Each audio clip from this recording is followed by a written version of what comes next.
e abençoar as nossas vidas. Com alegria, antes de nós darmos introdução à palavra, nós queremos dar bem-vindo, né, aos visitantes que estão juntamente conosco a irmã Vera Lúcia, juntamente com a sua filha Isabela, que estão aqui à minha esquerda. Também tem um casal que está aqui à direita nos visitando, né? Para nós é uma alegria poder receber vocês. Vamos à igreja dar bem-vindo aos irmãos que estão conosco, né? Também nossa irmã Berenice, né? Hoje ela veio, fiquei feliz em revê-la, né? Já há alguns dias que a gente não vimos. É uma alegria, né? Rever os irmãos. A irmã Nilva também já tinha alguns dias com a família, né? Vamos dar bem-vindo aos nossos irmãos. Esta é uma parte do corpo de Cristo que ama vocês. Sejam bem-vindos em nome do Senhor Jesus. Recebe o nosso abraço aí, né? Não é o momento de ficar cumprimentando, pegando na mão, mas que Deus abençoe a sua vida, que Deus, né, sustente você, que o Espírito Santo do Senhor preserve, guarde, né, livre a cada momento. As recomendações esses dias essa dificuldade, né, porque dá aquela vontade de abraçar. A hora que eu vi a minha Berenice ali, né, quase que assim, dá aquela vontade de abraçar. Quantos dias que a gente não via, né? As crianças, muitas vezes, é uma dificuldade também, porque as crianças, às vezes, né, têm mais dificuldade para reconhecer esse momento, essa situação que nós estamos, e nós mesmos, né?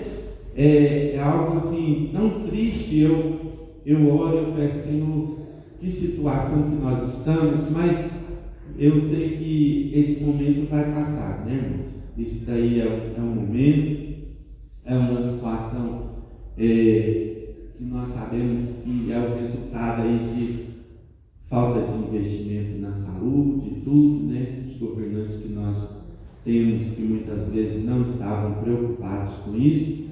Agora, quando surgiu a epidemia que eles mandaram a gente ficar em casa, mas aí também o que aconteceu? Não tinha mais condição de adquirir os equipamentos que precisavam, né?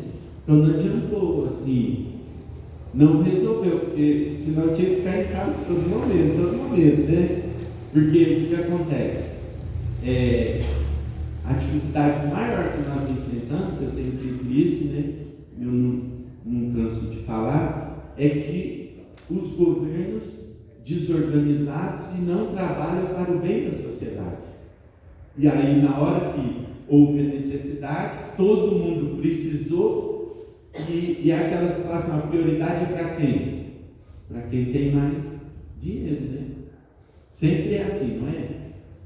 Às vezes, assim, muitas coisas que a gente queria, às vezes você queria adquirir alguma coisa, mas o seu dinheiro não dá, e a situação no momento não oferecia facilidade para você, então o outro levava e você ficava só olhando. E é esse momento que nós estamos vivendo, né? Que quem teve dinheiro se aparelhou, se equipou. Agora nós precisamos de, às vezes, ficar aí nesse distanciamento por mais tempo. Parece que hoje saiu a notícia aí que o Brasil está em segundo lugar no mundo de positivos aí de contaminados aí com esse vírus, né? E graças a Deus que ainda de mortes ainda estamos bem aquém, né? Pela proporção de habitantes no país, né?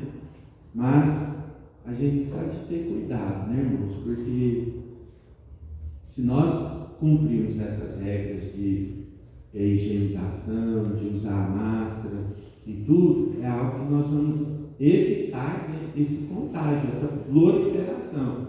E infelizmente, né, os hospitais não estão preparados para acolher. Se houver um surto maior, né, muitas pessoas, às vezes, que salvaria se tivesse tempo, elas vão perder a sua vida em razão disso, né? Mas eu já falei aqui muito com os irmãos e eu falo, né? Se nós tivermos de ir para a eternidade através do Covid, lá na eternidade é melhor do que aqui. Jesus venceu a morte por nós, e a morte ela não é o fim para o crente, para aquele que confia em Deus, que segue a Deus, que está com o seu coração na presença de Deus, é igual o apóstolo Paulo falava, ele falava assim, para mim, eu não sei se eu fico aqui ou se eu vou, porque para mim o morrer é lucro. Para quem serve a Deus, né? Esse mundo aqui, hoje pela manhã a gente ainda estava estudando na nossa escola bíblica dominical, né? E o mundo, na verdade, tudo do mundo vai passar. Isso daqui é passageiro, é momentâneo.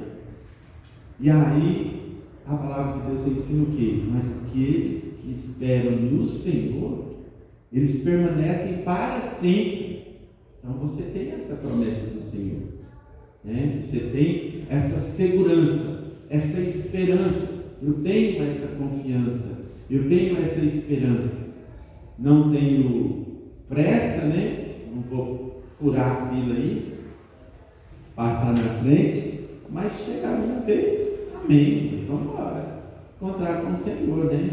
Então não fique desesperado, não fique firme com Jesus, porque aí você tem a garantia, né? Se faltar leito aí no hospital, se acontecer de você contrair essa doença aí, e você passar para a eternidade, você vai simplesmente encontrar com Jesus. Lá no céu não vai faltar lugar, né? Lá para os servos dele tem lugar para nós, né? E lá no céu não tem essa ansiedade, essa preocupação, não tem essa mentirada que todo dia aí a gente ouve tanta enganação, tanta mentira, tanta manipulação de coisas, esse conflito e governadores brigando com o presidente, sabe? Isso vai cansando a gente, né? Porque nós queremos que haja justiça, verdade, que haja a cada dia paz, né? Nós somos da paz, nós não somos da guerra. O Espírito Santo governa em nós e Ele nos deu o Espírito, né, de pacificação, de amor, de comunhão, de união. E é isso que o Espírito Santo faz na nossa vida, Ele produz em nós a paz. Como Jesus disse, a minha paz eu vos dou. E Ele fala assim, eu não vos a dou como o mundo dá, porque na verdade o mundo tem paz? Não tem, né? O mundo não tem paz. A paz que o mundo oferece, né, ela é traiçoeira, ela é momentânea, mas a paz que Jesus dá, ela é de verdade, porque a palavra de Deus fala assim, que Ele é o príncipe da paz. Então, Ele tem toda a paz para nos dar, e a paz de Deus, ela excede todo o entendimento, e ela consola, né? Ela nos refrigera, ela nos conforta, ela nos anima, ela nos conduz a cada dia com segurança, porque nós cremos num Deus soberano que venceu o mal, venceu a morte, venceu o pecado, e Ele triunfou por nós, e Ele vai a cada instante, né, nos dando essa garantia, e a palavra de Deus fala assim, que Ele foi na frente para preparar lugar para nós, né? Então fique tranquilo, se você está com Cristo Jesus, né, você vai desfrutar da eternidade na presença dele. No texto da palavra de Deus que nós vemos aí, né, o apóstolo Pedro escrevendo para a igreja, e ele ressalta aí 4 qualidades da igreja do Senhor. Quando ele fala, né, mais ainda, mas vamos trabalhar em cima dessas qualidades aqui que ele fala da igreja do Senhor Jesus. Primeiro, vós sois a geração eleita. A nação, primeiro, a geração eleita. Segundo, o sacerdócio real. Terceiro, a nação santa. Quarto, o povo adquirido, né? Nós somos tudo isso que o apóstolo Pedro aqui anuncia através desse texto da palavra do Senhor. Nós fomos, né, eleitos pelo Senhor para poder anunciar esse evangelho, para anunciar estas boas novas. E não há um momento mais oportuno do que esse, irmãos, de você anunciar as boas novas de salvação, em que, né, Às vezes você não está podendo presencialmente chegar até um amigo, até uma família, até um vizinho, até um conhecido seu, mas nós temos, eu creio que esse é um momento em que as mídias, a comunicação por via da internet, por meios online, aí, é o que mais tem sido usados nesses dias. Então, é um momento oportuno de nós, como a igreja do Senhor, investirmos nesta forma para podermos anunciar o Evangelho de Cristo Jesus, para podermos falar do poder que há no Evangelho, que o Evangelho ele veio para quebrar toda a forma de preconceito, de conceitos humanos, de valores humanos, e estabelecer o propósito e a vontade de Deus, que são boas novas de salvação, são boas novas de transformação desta sociedade, desta humanidade que caminha